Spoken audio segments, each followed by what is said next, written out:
Okay, students, so today we will start from where we left. Chapter number 3, Anansi and 5. I will give you a quick overview. We have studied yesterday that there is a witch whose name is 5.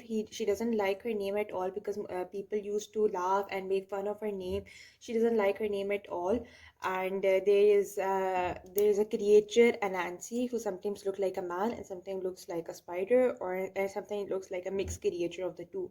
So the witch was staring in a big pot, and she was muttering and mumbling a spell in her garden. She was making a magic, and Anansi was just behind that witch, and he was listening to that magic, what she was saying.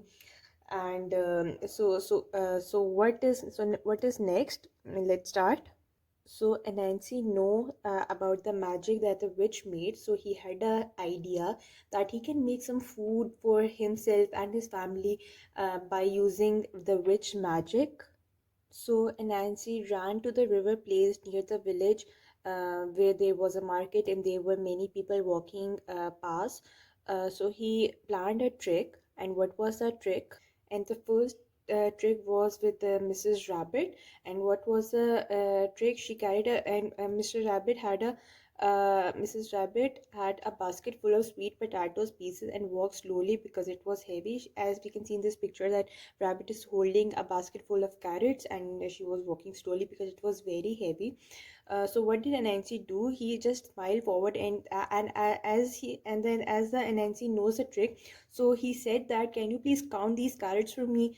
So just when the Mrs. Rabbit start counting the rabbits like 1, 2, 3, 4, and when he said 5, the rabbit got disappeared because according to the magic, whoever says the number 5, he or she should be disappeared forever. So he sat down and ate all the carrots without keeping his family in his mind, and he enjoyed eating carrots a lot. Then, secondly, he tried to fool Mr. Duck.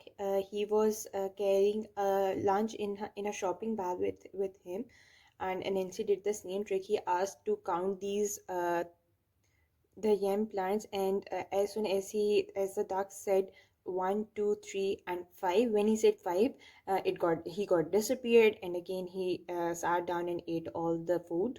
Even now, Anansi didn't thought about his family. He just ate the food by himself, and he hadn't think about and he hadn't think anything about his family.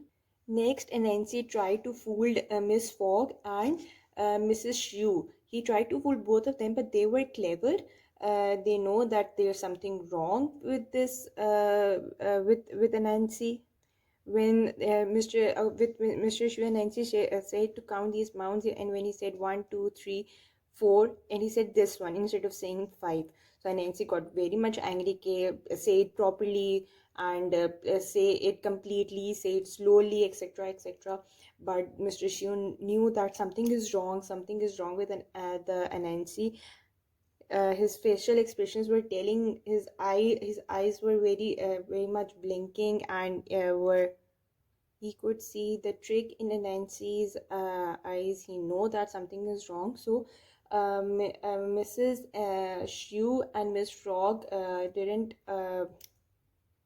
got fooled. So Nancy got angry with Mrs. Shrew because she was very clever and she didn't say the number 5. Instead, she was saying 1, 2, 3, 4, and this one. Anansi was getting very much angry, and suddenly Anansi said 1, 2, 3, 4, and 5, and he suddenly disappeared. So that was all about this chapter.